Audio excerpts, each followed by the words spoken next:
Hey cousins, happy Thursday. Come get a seat at the table because I really want to know what you guys think of today's discussions. Be sure to send in your live chats because the first debate I really want to hear your guys' perspective on, and that is, should President Trump pardon Derek Chauvin? Now, if you don't recall where that name is from, he is the officer who, to put it lightly, kept his knee on George Floyd. To be honest, pardoning Derek was a discussion that I did not expect to have anytime soon or really at all, but I have a lot to say about that. Later in the show, I'll be showing you guys a handful of people who disgust me, including a senator whose favorite pastime is reading transgender books to little kids. Oh yeah. And some ghetto girls who harass our newest mini Secret Service agent, DJ Daniels, and Armie Hammer, who let the world know that he basically DoorDashes gay men when he needs some relief, and he is totally not the Jeffrey Dahmer of our time. Yeah, I'll explain all of that and so much more. Y'all know the vibes. Be sure to like, comment, share, and subscribe. Welcome to Respectfully Xavier.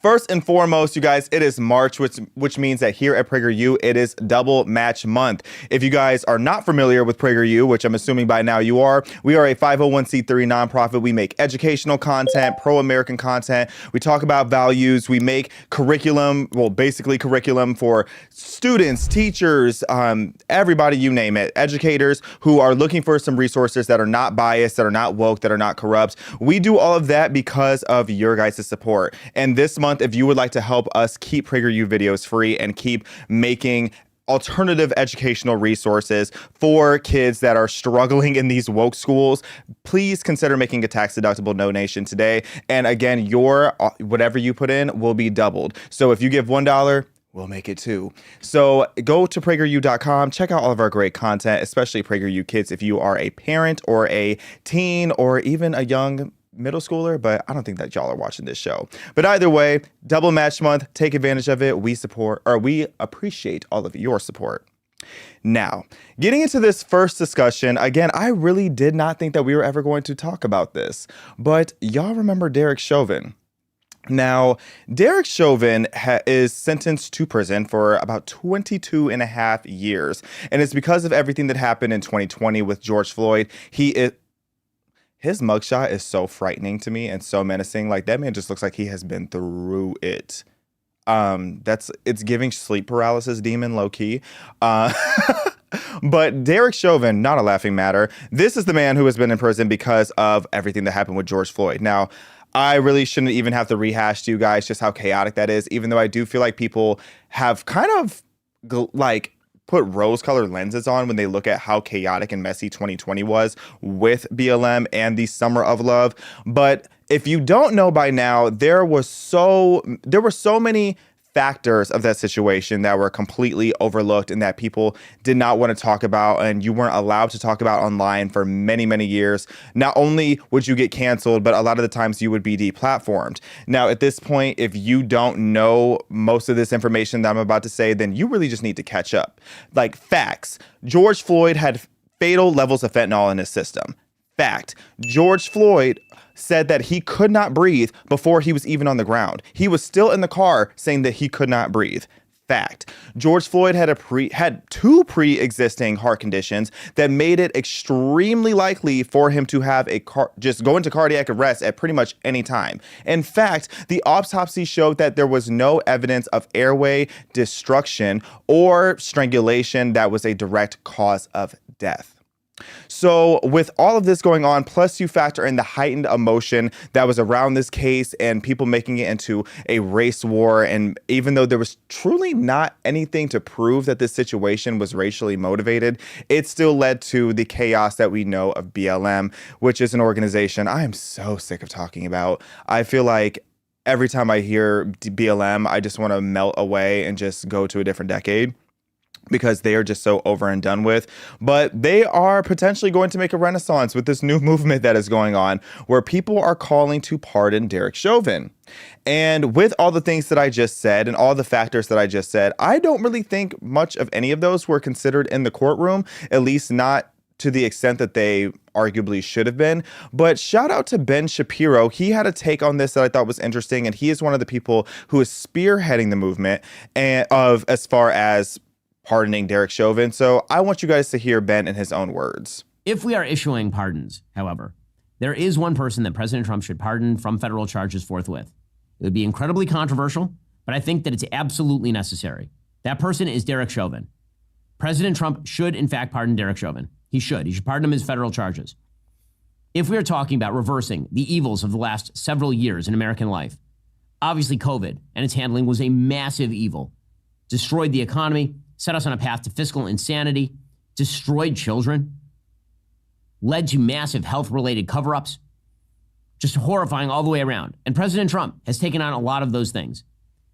But when it came to BLM, the inciting event for the BLM riots that caused $2 billion in property damage in the United States and set America's race relations on their worst footing in my lifetime, was in fact the railroading of Derek Chauvin in the death of George Floyd.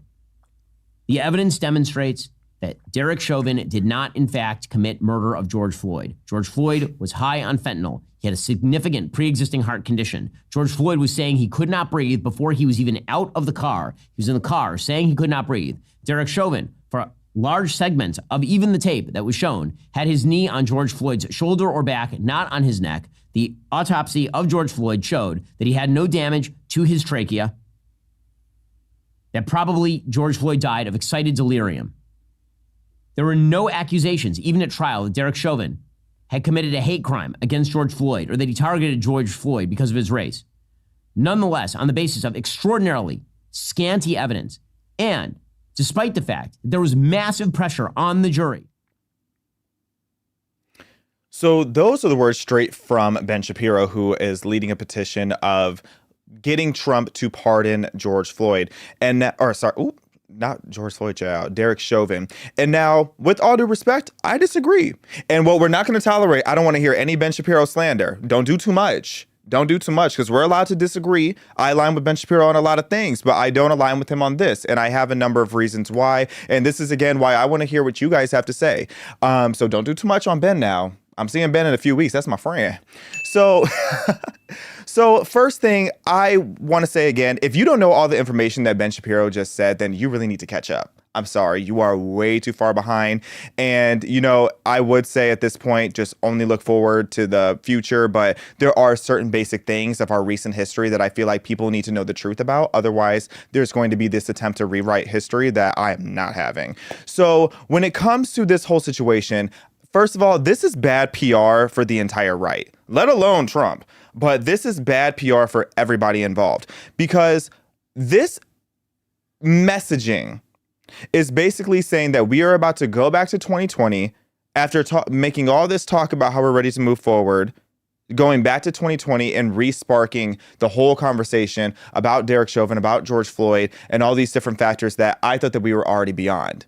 Now, here's the thing, too, is a lot of people are not fully educated on what happened with George Floyd. But even that, at the bare minimum, you have to admit Derek Chauvin was a reckless police officer.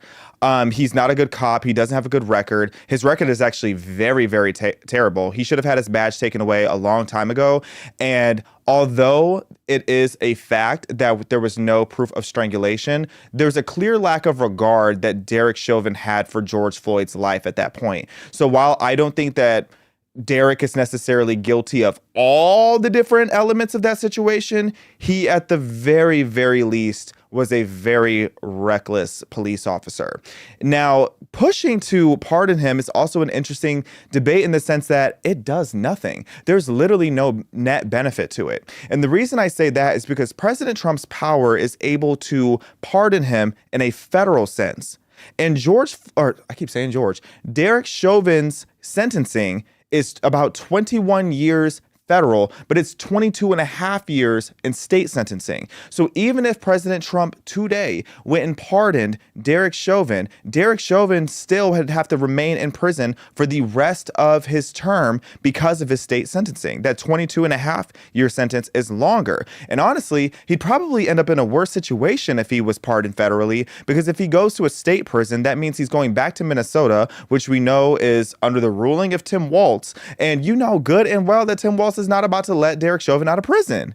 anytime soon. So if he goes to a state prison, he is probably going to be more unprotected.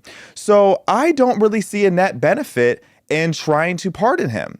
You know, I understand what Ben is saying, that it would right some of the wrongs and kind of show that this is a new beginning and that we're not about to tolerate racial division and all of that. But honestly, I feel like this would be reopening a wound in the way that it would create so much more racial division that we are starting to finally heal from. I feel like this would knock us many steps back. To be specific, I think it would knock us 5 years back. And America just can't afford to do that right now.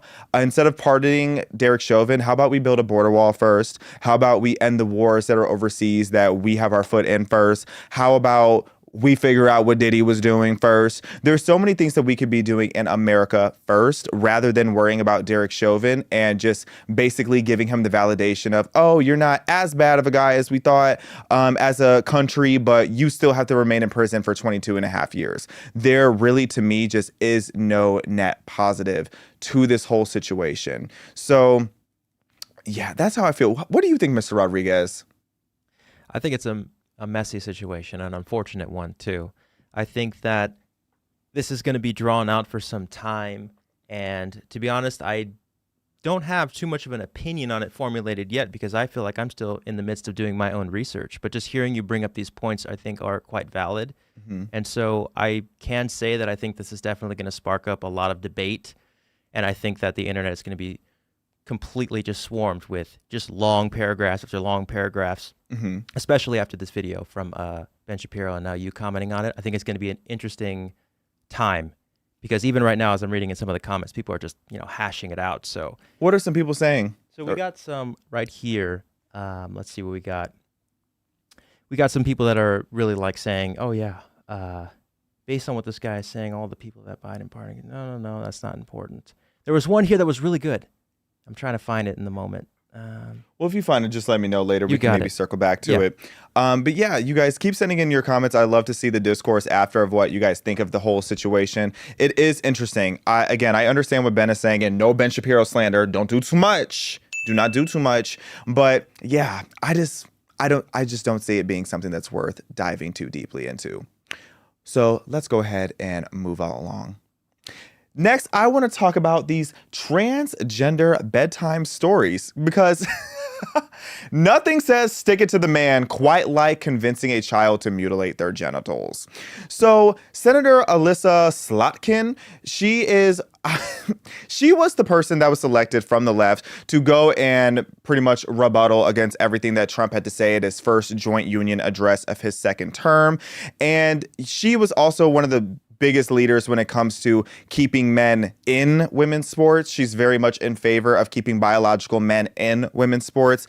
And now, before I get into all this tea, let me remind y'all, PragerU is a 501c3 nonprofit, meaning we do not endorse any candidate. We are not out here endorsing a political party or anything. We're just talking about the tea and calling a spade a spade.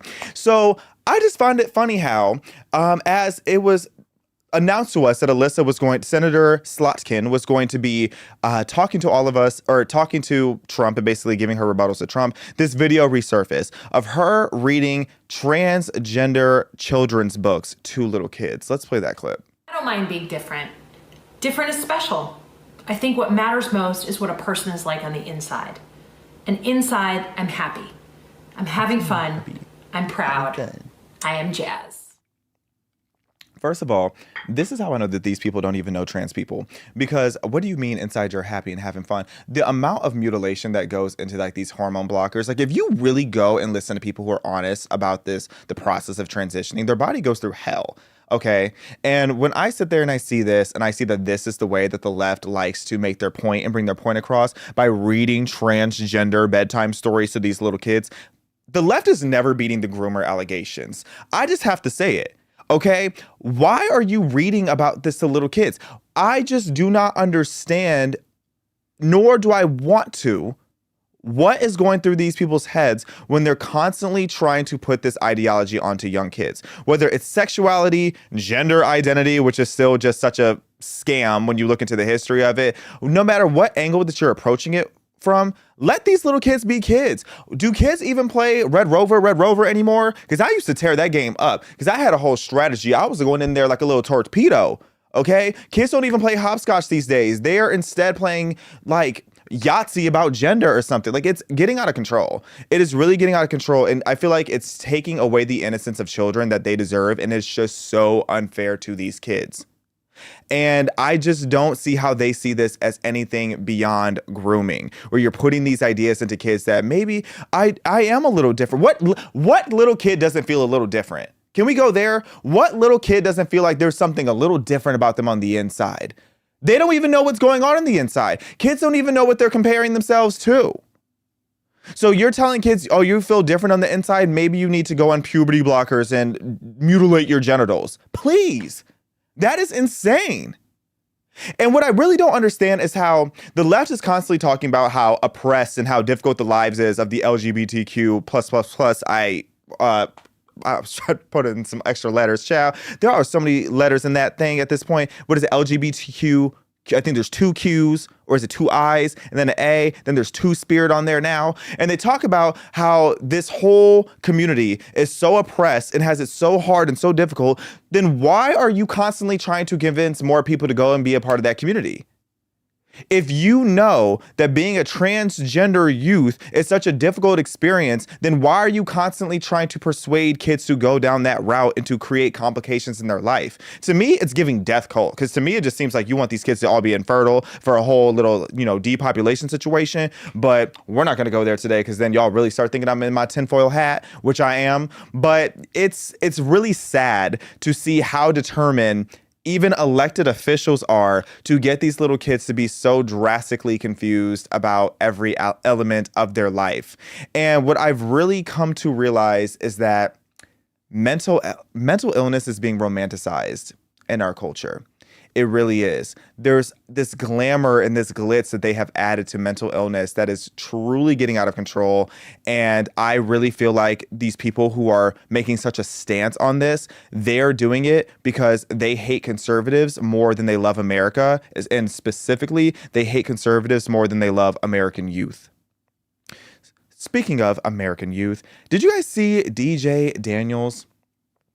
Our newest Secret Service member. It was the most adorable thing that I saw at the joint session a few days ago. Something I thought everybody was going to be able to stand up and clap for. Like, look at him. Like, literally so innocent. If you watch any of the videos of him talking, he's literally like a 42-year-old man, a 42-year-old blue-collar man in a 13-year-old's body. Well, this is DJ Daniels. He is 13. He's from Houston, Texas, H-Town.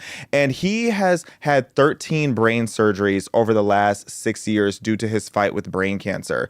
Now, this kid is such a good-spirited kid. He is so positive, so loving, and just full of joy. And he's very passionate about law enforcement.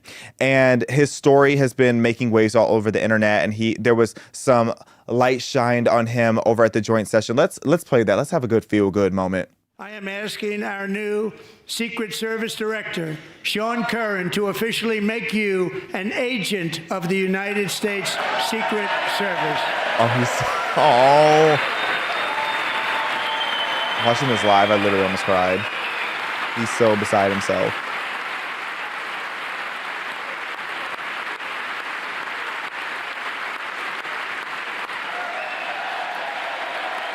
Iconic. This right here is iconic.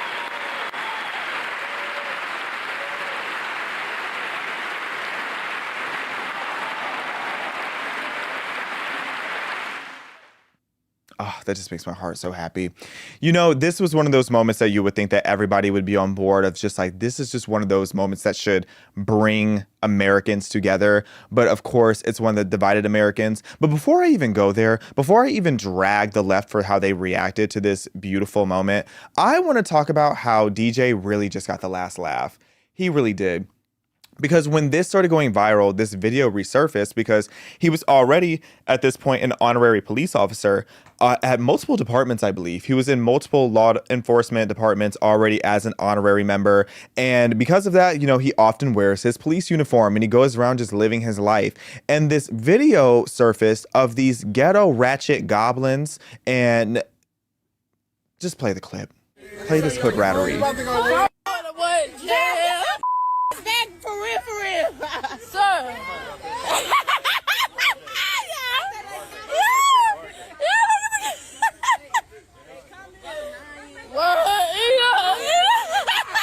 Who makes fun of a kid with cancer? Arrest her! Arrest her! Arrest her!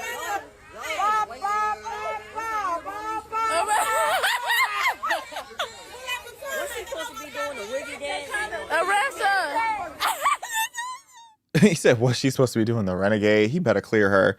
He better clear. Honestly, she should be arrested because she definitely looked older than he was. And that is a child. Why are you doing these sexual gestures on a young child? That is so repulsive for so many reasons, especially, and whether you knew about his situation having cancer or not, get out of this child's face. Okay, because here we have, once again, ghetto loser behavior being glorified. And the fact that nobody stepped in and stopped this is really disgusting. Y'all really just sat there and allowed this hood rattery to be afoot, to allow this ghetto goblin just shaking her unbalanced pH in front of this child. That is so disgusting. I'm so sick of ghetto loser hood rat behavior being glorified, and for people to just normalize it the way that they are. And mind you, if anybody here should be embarrassed, it's her, because she's the clown. Okay, let's get into that. Because when you look at DJ Daniels sitting there in his police uniform, he's displaying the behavior of a child with a bright future ahead of him. These ghetto goblins, they're displaying the behaviors of future strippers who can't afford their Section 8 rent without child support and a WIC card. Okay, and I'm really tired of ghetto hood rat people being so emboldened to think that they can make fun of somebody else. I want to see your credit score. And I want to see a turned off check engine light before you even have the audacity to make fun of somebody else's future. How dare you? How dare you? This is such loser behavior. We were just talking about this a few days ago with Lil Baby. Loser behavior is afoot. Okay, gang banging behavior is lame. This making fun of young children because they actually care about their future. Okay, when you are broke and broken because you have nothing fulfilling in your life in 10 years, I want you to look back at this video. And I hope that the people in this video continue to be haunted. And I hope that they learn something from this.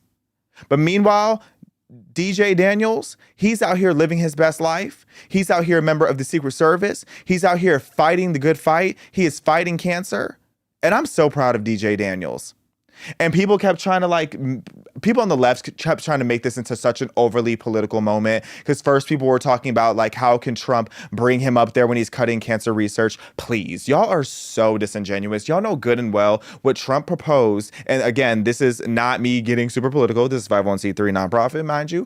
I'm just telling you the facts of what was actually happening. For those who have heard the rumors that cancer funding was being cut, that is not what happened. What happened was there was a suggestion or a push to put a cap on the NIH's funding for indirect funding, or whatever, however you want to word that. So essentially what that means is you had these research facilities and universities, etc., through the NIH getting all this funding, and it was indirect. So they were able to put their funding towards their facilities and admin and all these different things that have nothing to do with research. When you are getting money for research, it should be going directly to research, not to all these other random things. So Doge went in and it was like, yep, let's say $4 billion here, because you're not even using that money to actually go and try to find a cure for cancer, which we all know they actually really have, but it's too lucrative of an industry, but that's tea for another day.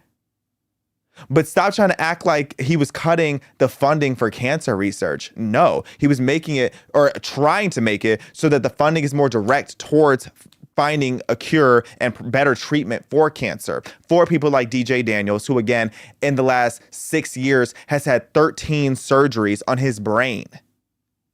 So again, while you think that this is supposed to be a heartfelt moment and you would think that everybody in the joint session would stand up and clap, nope. Nobody on the left, to my knowledge, pretty much nobody on the left stood up and clapped, which was disgusting. And then you have these wenches like Rachel Maddow and Nicole Wallace, who said the most disgusting, vile things about DJ Daniels in this whole moment. Let's play Rachel Maddow's clip. For the record, and this is disgusting, the president made a spectacle out of praising a young man who thus far survived pediatric cancer, as if the president had something to do with that. This was in the midst of him praising Doge. The Doge cuts, among other things, have cut off funding for ongoing research into pediatric cancer.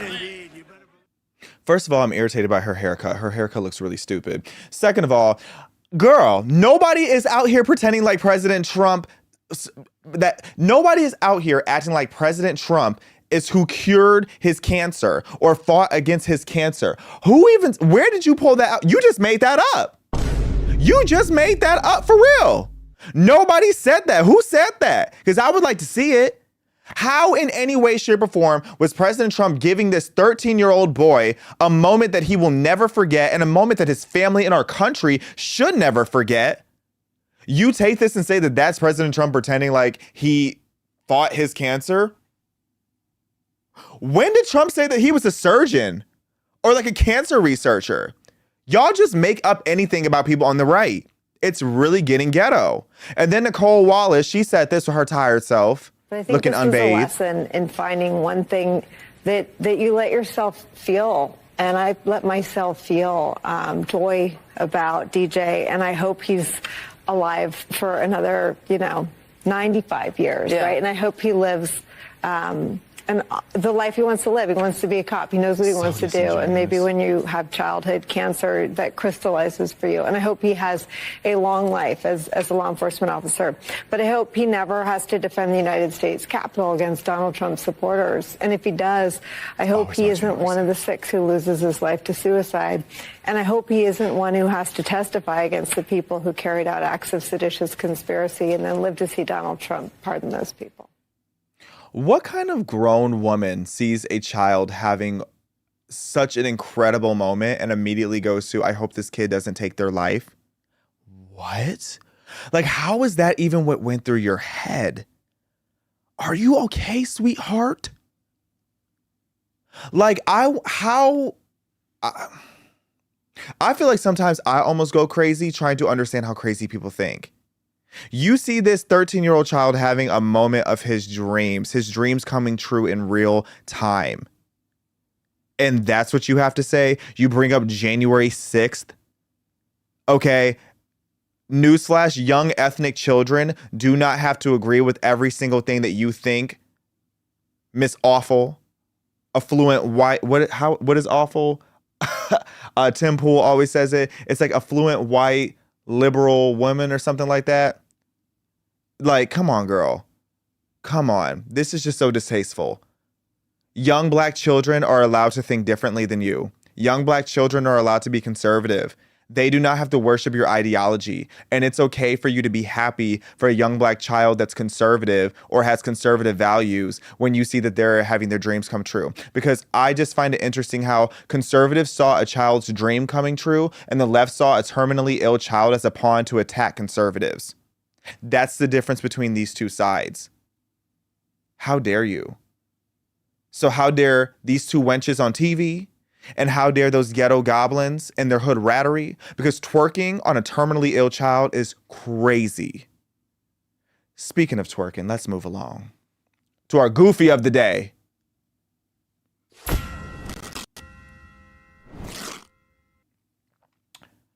Here's some comedic relief for you. But the thing is this is the definition of like, we're laughing, but she's dead serious. I saw this story all over Twitter and I could not believe it. This flight attendant got fired and does not understand why she got fired after posting a clip of her throwing it back on a plane. Let's play the clip. She made headlines as the twerking flight attendant who lost her job after this video went viral. Now she's speaking out in an interview with our Amber Cogliano. She's the flight attendant whose twerking cost her her dream job. I didn't think that,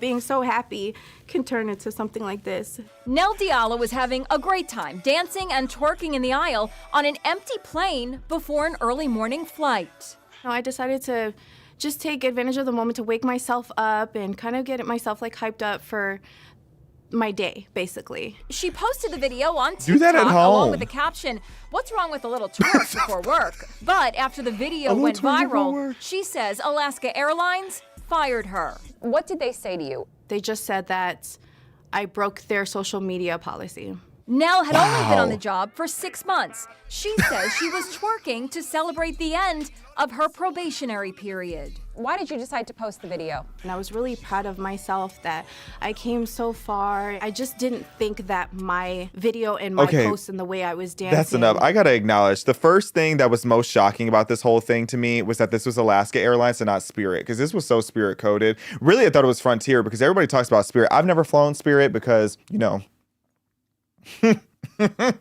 You ain't about to have me on that plane, chill. But Frontier I have flown. My very first time flying was Frontier. And Frontier is as ghetto as it gets, in my opinion. Yeah, this was interesting to me. This was very interesting. So this woman does not understand why she just got fired for twerking on the job and recording it.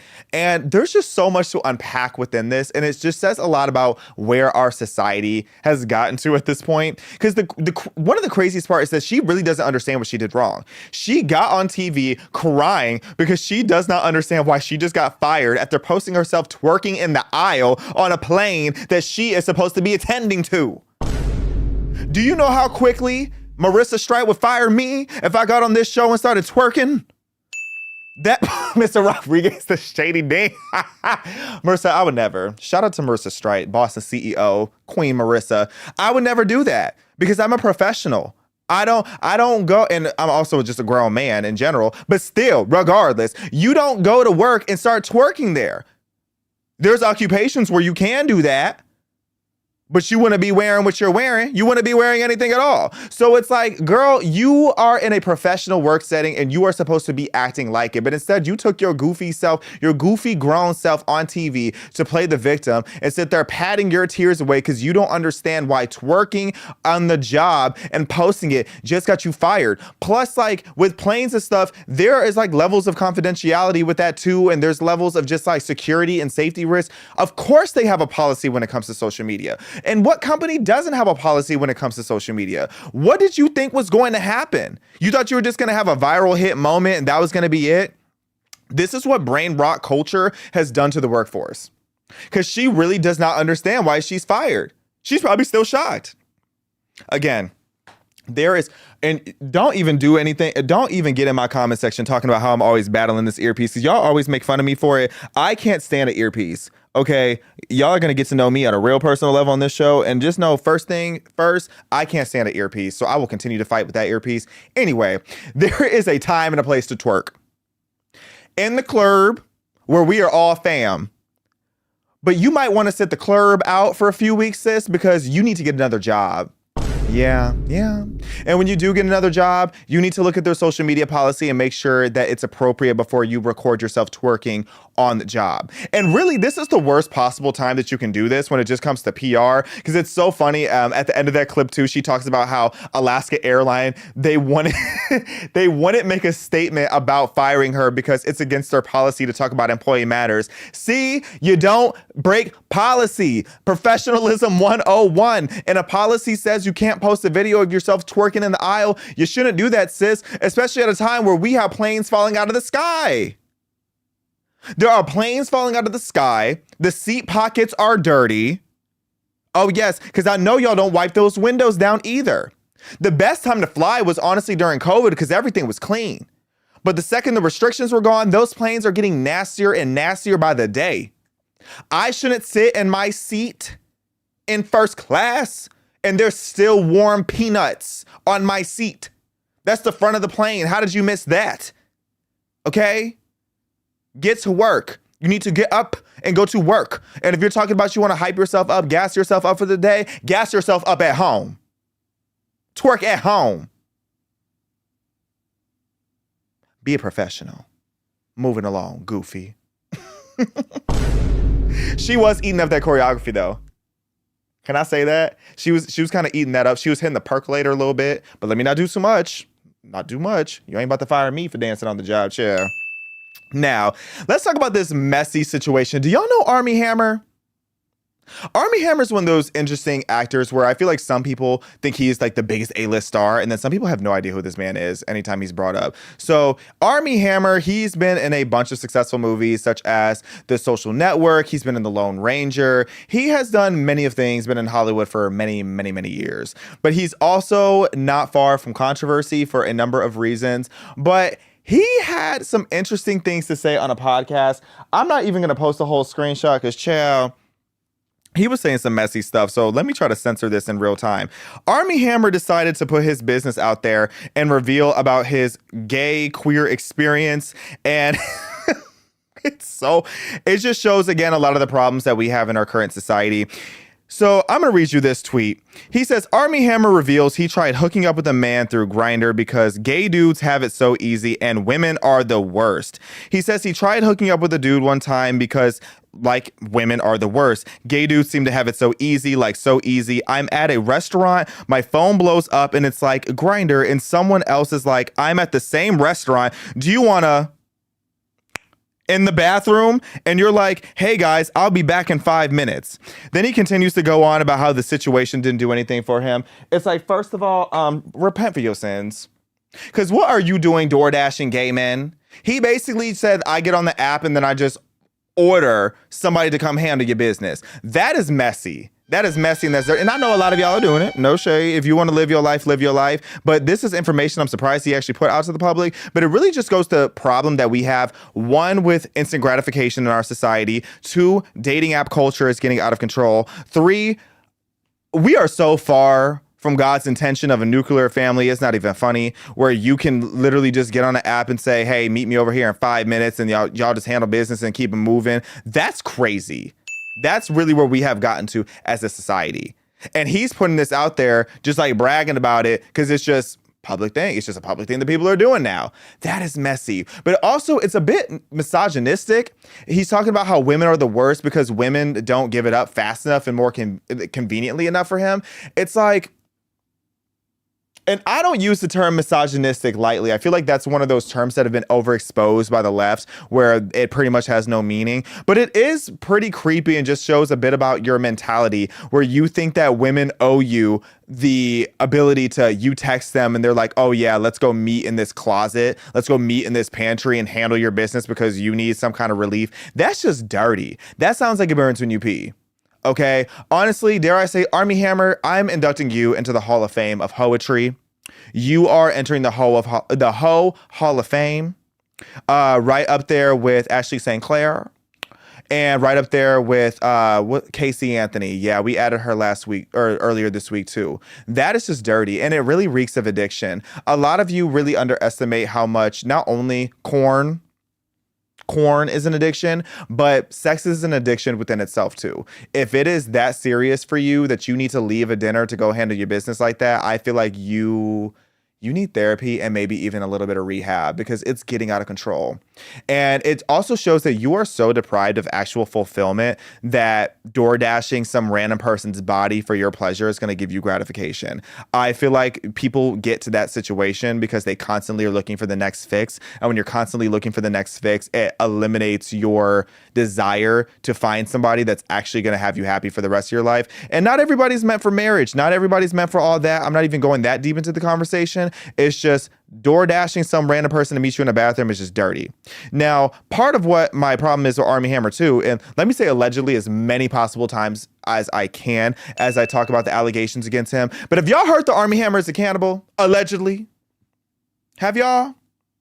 But like for real this time, like a cannibal. Let's pull up some of the receipts. So there is this long going narrative, and I learned actually that there has been a bunch of like documentaries or podcasts or whatever talking about some of the things that Armie Hammer has allegedly done. And you just see some of these messages, like somebody posted this screenshot. Again, I don't have a way of confirming this, but it is a long going rumor that he literally eats people, allegedly. So this says, and y'all know I'm blind, so I'm squinting, cutting you into, Armie Hammer allegedly sent a DM saying, cutting you into pieces and blank the pieces. Can you send me a picture? I want you to bite yourself again. Think of me eating you. Girl, what do you need to walk for? You just lay on a pile on the floor and whenever I walk past. Okay, next. I can't keep reading it. Mr. Rodriguez is going to shut this show down. I'm going to blank thinking of breaking your bones. Talk to me, text me about breaking your bones, and I'll send you a voice note while, Lord, I can't keep reading this. I feel like I'm reading some kind of spell, like some abracadabra type of mess every time I read these types of messages and screenshots from him. But here's the thing. Here's part of why I believe it is while those screenshots may or may not be real and true, and while he has denied the allegations that he is a cannibal multiple times, I tell y'all this about so many things. If you want to know the real truth, talk to the WeHo hot girls. since I have been in LA and people talk about some of the like LA secrets, one of the first things I've been hearing about for years in the just over 2 years I've been here now is the allegations that Armie Hammer is a cannibal. And what makes it more credible to me is I have seen text messages and particularly Instagram DMs from many women. I would say at least 4 women showed me their direct messages with him, and I've seen screenshots from probably 2 or 3 other people alleging that they were from Armie Hammer, and it had to do with either ripping out their organs and eating them, taking a bite out of them, breaking their bones, all of this Jeffrey Dahmer type of mess, and it's really concerning. And while I'm bringing this to your attention is because I want to remind y'all that when you get on these dating apps, you could be encountering the next Jeffrey Dahmer. Oh yeah. You could be. Jeffrey Dahmer was not one of a kind. He might be the most public, but there are definitely some people out there doing some really nasty, vile things. And cannibalism is a real thing. Kidnapping is a very real thing. Ask Hamas. And you guys need to start being careful when you get on these apps and when somebody rich and famous is promising you the world or promising you all this access. Just know you might end up in their refrigerator. And I'm not kidding. This is yet another Hollywood creep who is bound to fall if the allegations are true. But in my opinion, I'm going to just say allegedly and sip my tea. That's all for today. Just going back. Wait, let me do an outro. I want to get you some comments. There was some good stuff that came through. So as I was pulling them for you. Mr. Rodriguez, I can't hear you that well. Can you not hear me that well? Let me turn you up. How about now? Can you hear me? Yes, Xavier? sir. Cool. Look Awesome. at that fresh fade. You know we had to do it right. Okay. Especially on Respectfully. So we got a comment from the elder millennial saying Derek should be commuted, not pardoned. 19 years experience, and he can't tell the symptoms of opioids from something like PCP. He should have gotten involuntary manslaughter, but he should be out now. You got another comment from Aaron Walker that says, I've had enough of George Floyd. The world is a better place without that thug. Not a black versus white thing. Pardon the cop or not, but stop bringing Floyd up like his death was a bad thing. My cousins, the dinner table is getting crazy. This is like clapback season of Thanksgiving. And shout out to the older millennial. That's really good creator. I follow him on TikTok. I think he got banned though. Did you get banned on TikTok? I think he got banned on TikTok. But he makes great content. But that is crazy. Were there any more you want to read? Because that is wild. Yeah, we got another one. So this is the last one on that topic, and just closing with what? So 2 comments. So one from Carl Walker. The training that the police were given was being followed. George Floyd was high on fentanyl. The whole trial to me looked like a scapegoat trial, and I'm not for him getting a retrial or pardon. And then lastly from Judy, we have, remember back in the 70s, couldn't board the plane. This is not pertaining to the George Floyd stuff, but I don't remember the 70s, y'all. Y'all gonna stop playing me like I'm mad. But this is the flight attendant one. So remember back in the 70s, couldn't board the plane looking like a Raggedy Ann. Those were the days of prim and proper flying. Now look at what we have. Disgusting. Wow. Disgusting. I mean, this is what I've been saying for a while. I want us to start bringing back classy culture. Like, I look at the videos of way back in the day. Like, I would love to live in like the roaring 20s without the segregation and discrimination. Without all that, if black people had the rights that we have today, I would love to live in the roaring 20s or like that Great Gatsby era. Like, what is stopping people from bringing that back? But I would take it back even farther. Shout out to Marie Antoinette. That was a classy girl. I wish that we brought that culture back. When people were classy on planes, things were clean. People didn't put gum under the seats. Like, society has just gotten so ghetto. And it's again because we uplift so much hood rattery and we normalize it. It's really out of control. But thank you guys for chiming in the live chats. Those live chats were tea. I'm going to start having y'all chime in more as we are growing the family here, the family table with all my cousins. And again, a couple reminders. We have a poll in the description for those of you who want to give us your feedback. I know y'all like to put your 2 cents in as if it's going towards the bills. And in this case, it is. So go ahead and do the poll. Let us know what you like hearing about on Respectfully, what you do and do not have interest in. It's really interesting to hear you guys' feedback because, on my platform, I talk about such a range. I would love to know what piques your interest the most. And also, it is double match month here at PragerU. If you want to keep PragerU videos free, keep the lights on in this place, and just help us keep changing culture, reaching millions of people, billions of views every single year. please consider making a tax-deductible donation. You know, it's tax season. We all know we want to alleviate that burden as much as possible. So you might as well do it and put your money towards something that is aligning with your values and helping heal our sick society. I'm RX on here for a reason, you know, because some of y'all need a pharmacy prescription because you're addicted to everything. Looking at you, Armie Hammer, y'all are addicted to everything besides the truth sometimes. So we're trying to heal this sick society. So PragerU.com, please consider making a tax-deductible donation today. And to keep helping this show grow, be sure to like, comment, share, and subscribe. I am loving all the support you guys are giving. Thank you so much, and I will see you next week.